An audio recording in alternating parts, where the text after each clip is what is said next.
All right. Hello, Comics Launch friends and creators. My guest today is a Ringo nominated co writer of Kickstarter funded comics, including Jupiter Jet and Science. He's also a military veteran and the author of the book Super Soldiers, A Salute to Comic Book Heroes and Villains Who Fought for Their Country, which is available on Amazon. You know him as the former host of DC All Access, and he currently hosts the Geek History Lesson podcast. His latest comic project is called Super Best Friends, which is live and funding on Kickstarter right now. Welcome to Comics Launch, Jason Inman. Jason, how you doing? Good, man. I think I'm doing as good as anybody can do after a very successful day one. Yeah. Congrats on that. And Thank you. I'm excited to dive into your latest campaign and to talk to you. This is the first time we've had a chance to virtually meet, but I know Yes, and I've been listening to the podcast for quite a while, so this is exciting for me. Yeah. Well, that was great to hear. And, I know you bring a lot of your own Kickstarter experience to the table. You've also spent many years doing some deep thinking about superheroes, everything from the Silver Age to today and how that's influenced your own work. But let's just kick things off a little bit with what's going on with your current project that you have live today. And I'll pull it up for any of those watching that haven't had a chance to check it out, but it's called Super Best Friends. So why don't you just kick us off with giving us the high concept and the hook for the series? And questions that I always like to know is, what is it about this story that you had to move heaven and earth to get it out into the world? Why now? Why you and your team? And just tell us about Super Best Friends. Sure. Super Best Friend is the story of Maddie Moore, who is best friend to Captain Terrific, the world's greatest superhero. And he live streams Captain Terrific's adventures on his YouTube channel called Super Best Friend. And like what would happen in the real world if fans and existed in a world of real superheroes, Maddie accidentally reveals the secret identity of Captain Terrific to all of his live stream followers. And that leads into a very calamitous situation that Maddie suddenly has to repair his best friend's life by accident. Because he, of course, he's doing his YouTube channel because he loves it and he loves Captain Terrific.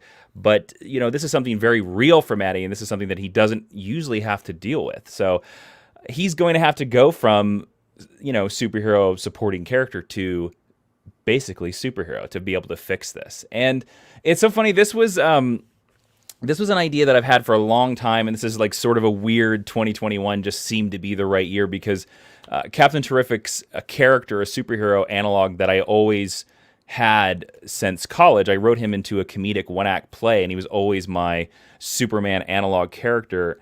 And it wasn't until a couple of years ago where I was actually writing Super Best Friend for my Patreon over at patreon.com/Jawin, and I needed a superhero for Maddie. And it just made the most sense to make it Captain Terrific, this guy, this character that I've written in a couple of anthologies and done other things with, to put him in here. And they've both really impacted and changed each other, and they've grown beyond, Jimmy Olsen and Superman analogs in terms of doing that. But, this campaign all came about because of last year. My patrons had been seeing this comic book. Some other people have been seeing this comic book. And eventually I was like, you know what? I want to print this. So I'm going to take it to Kickstarter. Yeah. So this is awesome. I mean, it's funny how certain characters or certain story ideas, they never really I've also found this with superheroes in particular. They're almost like the toys that you have in your head or like the toys in your toy box where, they never really go away. Sometimes they can sit on the back burner, but when the time is right, the project is right, you got to pull them out and put them to good use. So it's very cool that you're doing that. Well, this was also one of those things where I didn't realize this until the last 6 months because I've been prepping this for about 6 months now, and I was hoping that Super Best Friend actually Kickstarter would have launched last year, but of course, the pandemic and all these kind of things, got in the way. And I showed it to some people, and they all read it, and they said, "Oh, this is like sort of a meta commentary about your time on DC All Access." And my first answer to that was, no. And then I was like, oh no, yeah, this is my subconscious talking about that three and a half year full time job I had where all I did was talk about Superman. Yeah, so that's interesting. So, for those of us that maybe didn't weren't aware of that, like, what was that experience like? And how, how did you land that spot? And what are some ways that that's influenced this new work that Well, now that you had a chance to reflect? it's interesting because so I won that job because DC All Access was for about 5 years the official DC Comics YouTube show. And they had an original host. His name was Blair Herder, and he was co-hosting with Tiffany Smith. And when Blair decided to step down, they opened it up for an open contest. And at the time, I wasn't going to enter because I thought there was no chance in hell, and I was doing YouTube, content and stuff at the time. And my girlfriend slash wife was like, "Oh, you should enter," and I did, and I got the job. And then for the next 3.5 years, I was interviewing creators and artists and all kinds of people and television stars and people that I really admired. And in fact, it was an amazing job. It was such a fun job. I got so many free comics and toys you would not believe. I felt like I was robbing the bank every time I went into DC Comics, man. Yeah, you got an impressive shelf behind you. Oh boy, yeah. I mean, that's not even half of it. I mean, like, I've had to pare down. Like, it got to a point where I had to because literally the people at DC Comics during those years were so kind and so nice that they every time they knew what they were like. "Oh yeah, you're a big Green Lantern fan, you're a big Superman fan, you're a big Nightwing fan." So every time there was a new thing, and I would walk in the door, they would just hand it to me. They were like, "There you go, walk out." And yes, some of these are, especially those Batmans behind me right now. I know the audio podcast listeners are loving this visual, but we had the multicolored Batman pop set, which they handed to me. But it was a great job. It was an amazing job, and it allowed me to really dig deep inside the brains of some creators that I've always admired for years, like Dan Jurgens and Charles Soule and like Brian Hitch. And that's what led me to creating my first comic book, because actually hearing it from them, I kind of got to see the steps. I was like, oh, I get to see how the sausage is made. And it was a really fantastic job. But there was a certain point where, like, eventually I got to the point towards the end where I was like, oh, I'm tired of talking about these things. I want to make these things. Yeah, I think just about everyone that works in comics hits that point at some point where and it's weird how, like, maybe I would say, I don't know, 30% of comic readers have that thought, and then maybe 5% actually go and follow that crazy path. But it's a very small number, yeah. But everyone hits that point at some point where it's like, wait a minute, as much as I enjoy this stuff, what I'm really fired up is leaving my own mark on the medium. And so that's something that you've really been focusing on over the past few years, and having some success doing it. Talk a little bit about that transition. I mean, obviously, it had to have been nice to be able to pick the brains for 3 years of some of the most talented individuals working in this space. But what was it like making the transition into doing your own stuff? It was interesting. It took a while. I can tell you exactly, because our first comic book was published when I was still working for DC All Access, and I can still remember. I think it was the second San Diego Comic-Con I ever worked, and it was when our first issue of Jupiter Jet that I co-wrote with Ashley Victoria Robinson was published by Action Lab, and we did a cover. It's this issue behind me. It's the Nicholas Scott cover of Jupiter Jet #1. There was the San Diego exclusive Comic-Con, and I was busy doing creator interviews the entire day. I couldn't leave the DC booth, and so I couldn't see the comic book. And my wife went and got it, and I remember in between one of the interviews, I think I was talking to Tom King at the time, and she brought the comic book up to me, and I could see, like, the switch flip in his head where he goes, like, "Oh, you're more than Hosty McHosterson. You're like me." And he immediately was like, "Can I have this?" And I was like, "I just got it, but okay, sure, Mr. Tom King, Eisner winner." Yeah. But to me, it's more exciting to, like, dream up these worlds and think about these worlds and think about these characters and tell these, like, mythic stories. And the great thing about DC All Access was that it allowed me to meet a lot of these great creators, and even creators that didn't work at DC, that worked at Marvel, because I was going to all these comic book conventions. And so when I started doing this myself, it allowed me the ability to email them. And when I'd email them, I'd be like, hey, I interviewed you that one time, or we met at that one con. And they would immediately be like, oh, yes, I remember you. Okay, what do you want to know? Here's all the advice. Yeah. Yeah, that's definitely helpful. And then, you've been able to put together a nice collection of endorsements and things for your books. Obviously, having had that connection to many of these creators makes it a little bit easier to sort of reach out to them and say, hey, if you don't hate it and it wouldn't be too much trouble, would love a pull quote from you. Yes. Yeah. So that's great. And I do know that there are a lot of creators out there that right now that have podcasts or do write blogs or do reviews or other things, but also, want to create. And it is good to hear how those can be, not adversarial activities. Yeah, I've always found, and I've said this to a lot of people who I think who have podcasts, where I was like, if you have people that you admire, or if there's somebody out there that is doing the thing that you really, really, really want to do, invite them on your podcast. Yeah, they'll probably say no, but there's always the chance they'll say yes.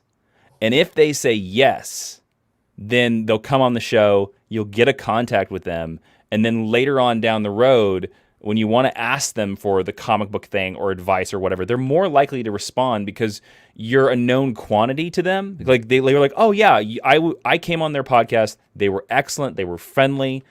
I'll help them out. Instead of just the random stranger that is blasting you for help that you don't know. Like, I mean, we all know everybody, even if you're not a creative or a comic book creator or even famous or anything like that.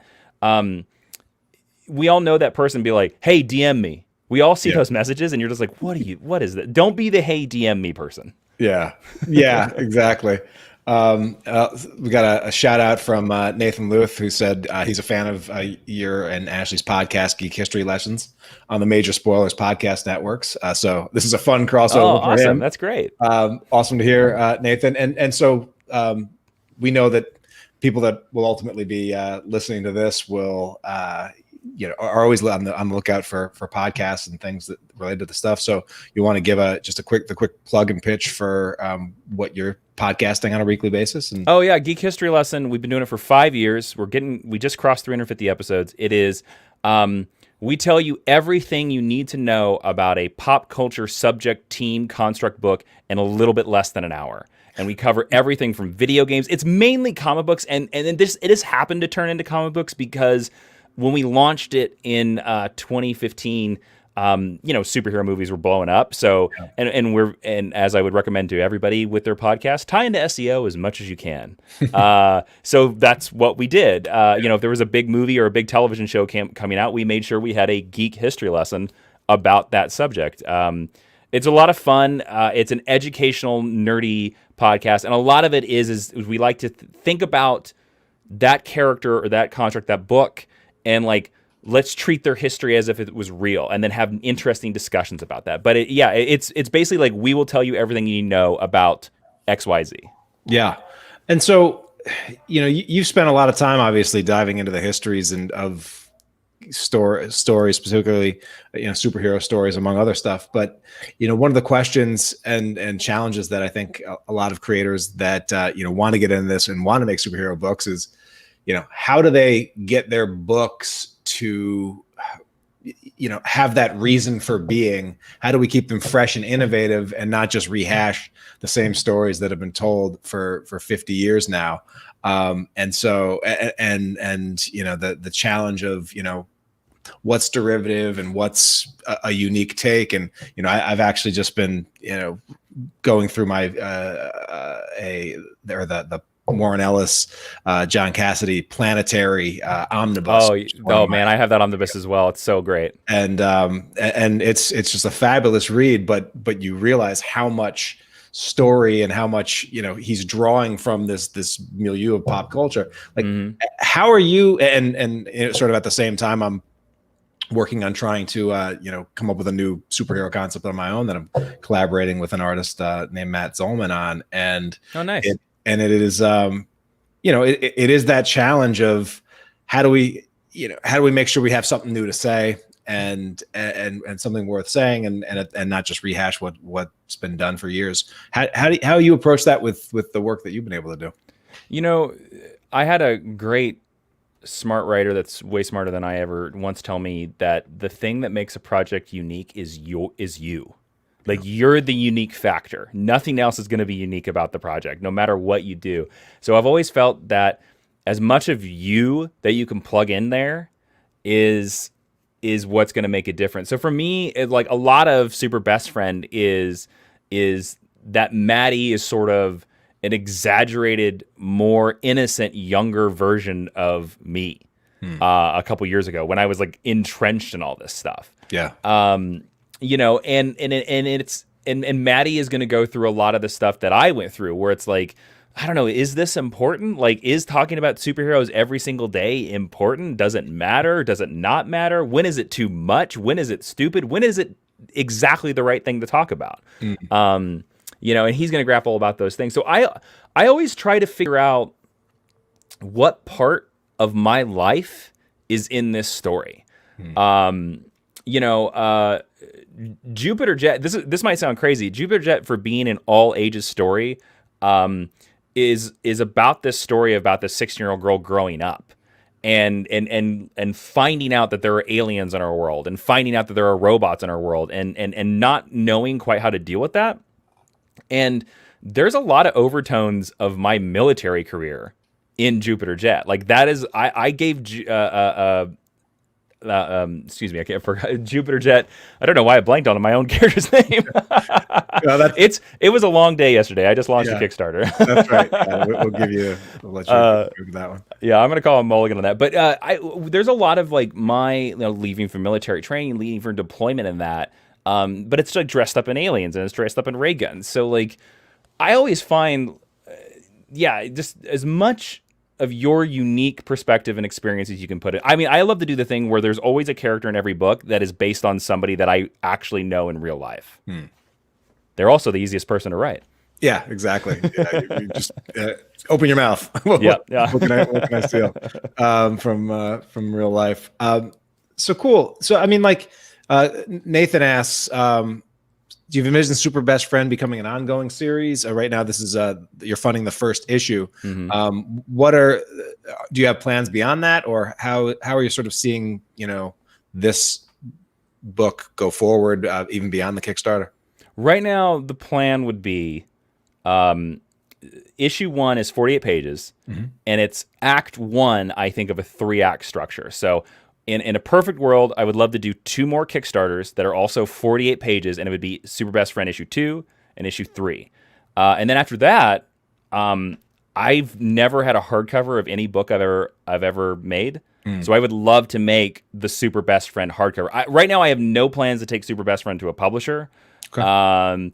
Or anything like that anytime soon. I wanted to make it exclusively a Kickstarter book. That was the whole goal with this, was that I was just put it out there. If people liked it, I'd keep making more.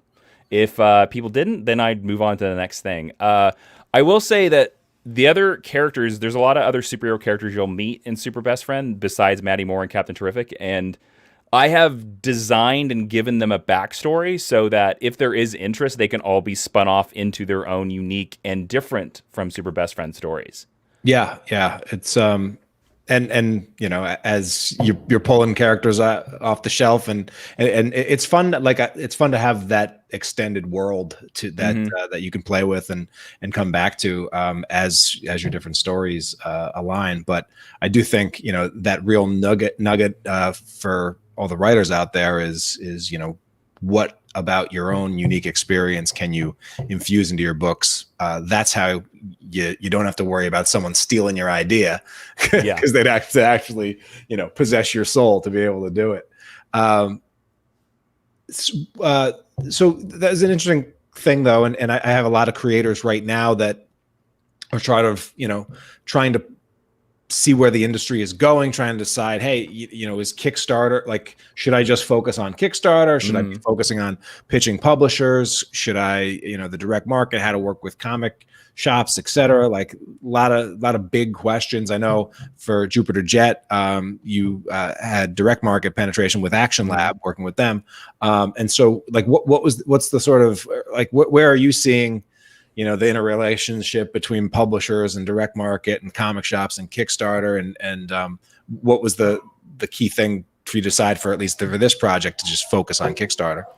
Well, I mean, I'll be brutally honest. A big part of the reason why I decided to take this one to Kickstarter and to not deal with the publisher is because Jupiter Jet and the Forgotten Radio got delayed 3 times. Now, part of that was COVID. But that made 2020 an increasingly more frustrating year because, the book Jupiter Jet and the Forgotten Radio had been done since April of 2020. It was complete, like the entire book designed, the front and back cover, everything, in April of 2020. It didn't get published until November of 2020, the last week of November 2020.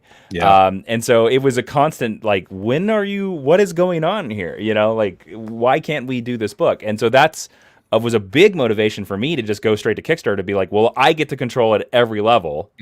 If it gets delayed, it's because of me. It's not because of weird sources that we can control. I don't know. So as a huge comic book fan, I have a love-hate relationship with the direct market, because I love comic shops and I love going into there, and I love the idea that like, there are so many great comic book shops out there, and a great comic book shop when you walk into it. Like, oh yeah, you know that feeling, but you also know the feeling when you walk into the bad comic book shop and you're just like, oh boy, and the eyes are like staring at you, or like, are you going to buy anything? Are you going to buy anything? And you kind of feel like guilty if you don't. Like, if you walk in and they don't have the issue of the thing you want, or an action figure, you're kind of like, okay. Yeah, you're scrambling to figure out what you're going to pick up. Yeah. Instead. I totally understand, and so I love it. Like, it just depends on the day of the week you catch me, whether I like the direct market or I hate the direct market. Because when we did Jupiter Jet 1, we literally called 500 comic book retailers, like 500 of them, and we spent 2 weeks talking on the phone. We were like, hey, now when you say we, who's that? Oh, this was because I co-wrote Jupiter Jet with Ashley Robinson, and because she co-wrote it with me. So we called 500 of them, and it was about a coin toss about whether they would talk to us, or that you would be like, hi, yeah, we have this new comic coming out. I'd love to, could I have a few minutes of your time to talk about it? And they just go click. Yep. And you're like, well, how? Okay. It's so I love the direct market. I don't know. I guess that's why I go to Kickstarter, because I don't have the solutions for the direct market, or I haven't figured out quite how to, like, make the direct market work, unless you're like unless you're a person like of Scott Snyder's caliber. Yeah. And the 20-year, 20, 30, 40, depending upon the publisher, more than that, publishing histories and track records that you have with these retailers. It's still a tough dilemma. And so much of it is a black box, like the great thing about a platform like Kickstarter is, all right, it's day 2 of my campaign. Here's the 12 actions I'm going to take. Tomorrow I'm going to wake up and I'm going to see that the campaign has moved X number of percentage points farther. With, Diamond, it's all right, I'm going to call 500 shops, and then I'm going to wait and see what random number of orders comes through. And I'll find out 3 months later, right, how many people ordered. Yeah, exactly. And then hope that and then also knowing that it more than likely every subsequent issue is going to go down. It's just it's tough from a momentum perspective to battle with that, especially for indies. So but on the flip side, there is nothing quite like just seeing your comic on the shelves next to all the other ones. No, that is a real feeling, or walking into a bookstore and seeing, like, oh, hey, it's there. That is a really cool feeling. But I don't know. To me, there's something intoxicating about Kickstarter, where it's like the people that are there are the people that really, like, love and support you. Like, they're there. There's nobody that's buying it to flip it on eBay. There's nobody that's buying it to like hope that maybe it'll become a movie someday. Right. It is like that person is buying it because they're either a fan of you or they want to read the book. Yeah, yeah, and they have that. You have the opportunity to like directly connect with them and send them messages and have them comments and invite them to participate in the fun that is your launch. I mean, speaking of the Kickstarter again, Kickstarter has loved your last 4 projects and they've been successful. So, what are some of your top tips? Like, what are you doing right that that you think has helped enable your success on the Kickstarter platform? Well, I will give a lot of the foundation for all of my Kickstarter knowledge came from Greg Pak's book, Kickstarter Secrets, which he actually funded on Kickstarter, and that's how I bought it. Yeah.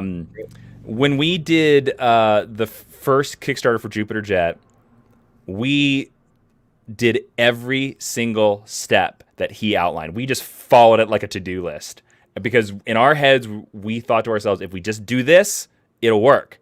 And it did.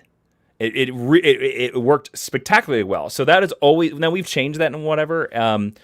I always think for Kickstarter, it's a series of various things. It's like you have to convince strangers to care about your book. So you need to have art on the page. You need to have a lot of visuals, and hopefully they're finished. And you got to have a hook. And then I always say to people, the number one mistake that I've always seen on Kickstarters is people set their goal way too high.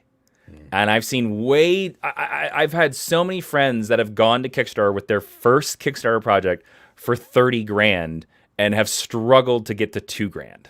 Yeah. And their campaign just dies on the vine.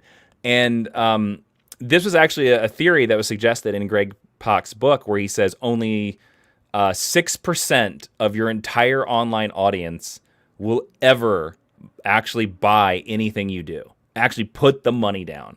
And I remember we did the math on Jupiter Jet 1, and it was exactly our 6% of our audience.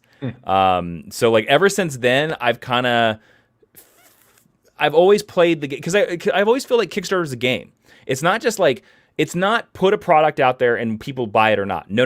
It's like gambling. You put it out there, okay, so people see your images, then they look at your number. And from your images and your number, they make the determination in their head about, is that a risky gamble or is that a good gamble? And a lot of that also determines on how close to funded you are, how many days you have left in your campaign, do they know who you are? It's all that type of thing. And you got to realize that if your number is set too high, they will right out the gate never take that gamble. But if your number is reasonable, and say you're like 50% funded, they're automatically going to click that button. Even if they don't know who you are, they'll probably click that button. That's because Kickstarter and the atmosphere loves Kickstarters that fund. Right. Yeah, it's a weird thing where psychologically there is that something about like, when I've seen people comment about, hey, every Kickstarter I back gets funded, and they sort of see that as a badge of pride that they pick winners, right? Yeah. But a lot of that is how much of that is them doing that making that instant judgment of, do I want to be associated with this one? And there was for a while you would see people, and sometimes this is creators. I hear this from probably more than just the general public, but sometimes I'll hear creators express like, well, I only support creators on projects on Kickstarter that need the money, right? And so if a project is obviously going to fund or obviously by a big name project, they're not going to support it. But the reality is, how much you need the money has no bearing on your likelihood or difficulty or ease on getting people to actually back the campaign. Well, I think it's so funny that you said the comment of I want to back people that need the money, right? Because Scott Snyder did that huge campaign that was stellar last year. And I would make the argument that, like, I don't think anybody's coming to Kickstarter if they don't need the money. Like, obviously they're coming to Kickstarter because they need the money for whatever the thing is. Like, I thought Scott put it very well, where he was like, this book was supposed to come out this year, COVID delayed it. Like, I need to pay Tony Daniel because Tony Daniel is he's the Da Vinci of comic books, and he needs a paycheck. And I actually agree with that fact. Everybody needs a paycheck. So I thought, I was like, oh, that's very fair. You need the money for Tony's paycheck. Fair, But that is the thing. I need the money.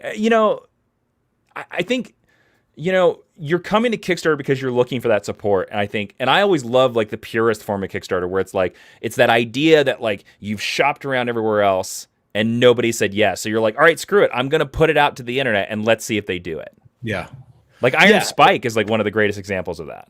Yeah, exactly. And the breadth of what's available on Kickstarter, you always hear every year, everybody's like, we want more diversity in comics. It's like, you can't really get more diverse than what is available on the Kickstarter platform. As well as every single month, you can also find sort of your meat and potatoes. If you're a horror guy or a superhero guy or a fan of, like, bad girl comics, you're going to get that every single month. They're all on there. Yeah. Well. So, it really is an embarrassment of riches over here. And I also, sorry to interrupt you. I also love, like, that older creators, like Ron Mars and Jimmy Palmiotti, and did Graham Nolan do one recently? I think one last year. Yeah. Like, I like that these older creators who, like, in the industry, look, we all know about hot factors and who's tearing up the charts and who's doing whatever. And as much as I love those gentlemen, they I don't know if DC. I think they're always that hot, but I don't know if DC or Marvel would see them that way. And I love that they can come to, like, Kickstarter and use that as an outlet to be like, well, I still want to make comics. Yeah. And I think it was Steve Ditko that was like every month or so up until his death was launching little projects, right? Which is so cool. So you've obviously done. You're a fan of old school comics and been in this world. And your latest book deals with sort of the concept of the civilian sidekick. Who's your top one or two all time non-superhero sidekicks that you love, and is there any that you can't stand? Just non-superhero. Okay, because I was gonna say, like, you have to table Robin, right? Because I think Robin is always number one. Non-superhero. It's so funny because I wanted to say Rocket from Icon, but then you said non-super, because, like, Rocket I think is number one from Milestone's Icon. Non-superhero. I'm going to throw it out there. Somebody who doesn't get a lot of credit is Skeets from Booster Gold. Okay. And I think, I know Skeets is a robot, and I know Skeets is out there, but Skeets is very much the straight man of Booster Gold. Skeets is actually like a functioning human. I know that's a weird term because it's a robot, but Skeets is a functioning character, whereas Booster is not. And it's interesting to see their dichotomy. I also have a fondness for Snapper Carr, but, like, I like the retcon Snapper Carr that Mark Waid did in Justice League Year One, because I like that instead of just making him, again, a superhero fan, he gave Snapper a purpose. He made him an engineer. He made him the fix-it man, or the Chief O'Brien, if you will, of the Justice League, which I thought was a really great and nice update to him. But I also have a weird fondness for Bibbo Babowski. I think he's just such a weird character, and I like that there's just this dock worker out there who loves putting back a brew, who loves Superman. Yeah. It's the great thing about the history of comics is, like, even characters that were never your favorites, like, put them in the right hands of the right creators, and they can do amazing things for you. Oh, you were asking for one. I've never been a fan of Rick Jones. Okay. I think Rick Jones is a problem child of the Marvel universe, because, I mean, I don't like that he's the reason the Hulk exists. because Bruce Banner jumped in there. Why were you in that hole, Rick Jones? And then Rick goes to Captain America, knocks on his door, and is like, hey, can I be your dead sidekick? And Captain America's like, okay. And then he puts him in the costume and starts having fantasies, PTSD fantasies of Bucky dying because he sees Rick in the costume. He's just a problem child. Oh, comics, man. It's something else. Yeah. Well, hey, we've got a little bit of time. You want to do, it's been a while since I've done one of these, but for new guests, I always like to break this back out. Kickstarter speed round? Sure. Questions? All right, here we go. Let's go. Finish this sentence. Kickstarter is blank. Time consuming. All right. If the powers that be at Kickstarter were listening to you and you could change one thing about the Kickstarter platform, what would you change? The approval process. How did it go for you this time around? It took a week. It's the longest time I've ever had. Yeah, it's been really, really weird lately. It's either you're going to get it instantaneously or it's going to take a couple days longer than you expect. Our first project ever, shortest time, it was instant. And then every other project since then has been like a little bit more delayed. Yeah, I haven't got a good answer about what's going on. I think it may just be random and random quality control. Sort of like getting pulled out of line at inspection at TSA. Yeah. All right. What would you say your secret weapon is? Meaning a tool, a resource, an app, etc., that you couldn't make comics without? It sounds stupid, but Twitter. And what do you use Twitter for mostly? I get the most engagement from my audience on Twitter, more than any other thing. And I know I wouldn't be able to do these Kickstarters without Twitter. So I just, that's why it's Twitter. And promotion's an area that many Kickstarter creators struggle with. Do you have a promotion tip for listeners? Ask your friends or people you admire to share it. The worst they'll say no, the best is they'll say yes. Here's a big tip. I was a huge fan of Brad Meltzer. I've never met Brad Meltzer in my entire life. I blind emailed his website when I wrote Super Soldiers and said, here's the spiel. Here's the book early if you'd like to read it. I'd love if you give me a pull quote. I'd love if you'd share it. He sent me back the nicest letter ever and shared it and gave me a pull quote. And if I hadn't been brave enough to contact him blind, that would have never happened. Wow. So awesome. That's awesome to hear. And can you recommend one comic or book not done by you that more people need to check out? I know you could probably recommend 1,000, but give us one gem, either a new book or a deep cut that just doesn't get as much love as it should. The one that doesn't get the much love that it should is Kings in Disguise. It's by Dan Burr. It was published in the, I think, late 80s or early 90s by Kitchen Sink Press. It's impossible to describe, but Alan Moore has called it one of the greatest comic books of all time. I didn't learn about it till last year, and it will change your mind on comic books. All right. I'll have to check that one out. All right. Well, this has been an awesome conversation, Jason. I'm really loving how your campaign is doing. Just about to crack 9K, it looks like. 28 days to go and rocking and rolling. And so I'm just curious, before we let you go, if there might be one final piece of advice for the creators out there that are trying to just get into this world and get motivated to launch or launch bigger in 2021, what would that piece of advice be? Oh, it's a great question. I think this is a piece of advice that I got from somebody, and it's something that I've done on every campaign, including Super Best Friend, is we all have friends or family who will support us no matter what. So email 10 of them before your campaign goes live and ask them to donate. Like, just flat out ask them to donate on day one, because day one is a very important day for Kickstarters. Most of them are nice. But what that does is it ensures you a little bit of foundation to help play with that gamble like we talked about a little bit earlier. Because if people come to your campaign later in the day and they see you already got, they already have 10 backers? Oh, okay. This is, because we all know those 3 backer campaigns that you're like, oh, I don't know about this one. Yeah. So I do it for every campaign. I did it for Super Best Friend. Email friends and family and just at least 10 of them, and just ask very nicely. Let them read the thing first, or let them see the campaign, but ask them. Most people will say yes. Yeah. Yeah. Especially if they're in that know, like, and trust bucket where, whether they're comic fans or not, they want you to succeed. Yes. That is great advice, and definitely. And if your project is live right now and it's in the middle of the dead zone, guess what? you can still do it right now. Yes, you can. Today. Go. Send some emails to friends and family. Ask. Make them let them know that you've got their back next time. Well, that's another. I would give a tip. Like, I know, like, everybody running Kickstarter campaigns, we always feel like you're spamming. I'm always really worried about spamming. Yeah. And this was the project where I was like, I don't care, because this is my 4th Kickstarter campaign, and I remember on the last one, the 3rd one, we had so many people after it ended being like, I didn't know you ran a Kickstarter campaign. And I was like, where have you been?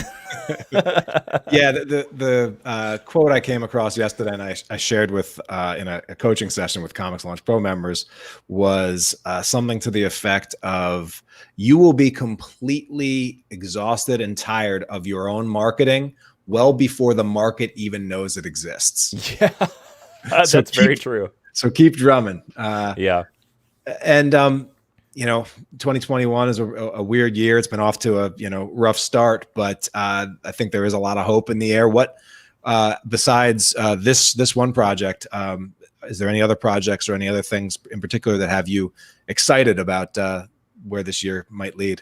No, not really. Like, this year is going to be, hopefully, it looks like I'm going to be doing another Super Best Friend campaign sometime this year. And other than that, I'm just continuing to grow the podcast. I want to, like, we're going to try to bring in a lot more bigger guests. So if Geek Culture Lesson sounds like something interesting to you, come on over.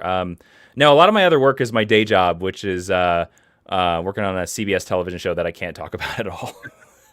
All right. Well, we won't have you spill any beans, much like your character on Super Best Friends. But besides the Kickstarter, what's the best place for people to check out and connect with you further to continue this conversation? The easiest place to find me is on Twitter and Instagram at Jawin. That's Jawin. It's the first 2 letters of all 3 of my names, Jason William Inman. And I have a website as well where you can buy any of my books, jasoninman.com. Awesome, Jason. Well, I appreciate you sharing your expertise and your latest project with all of us. And good luck. This was a great conversation, man. Thanks for having me. Oh, appreciate it. And for everyone else, we can't wait to see what you launch next.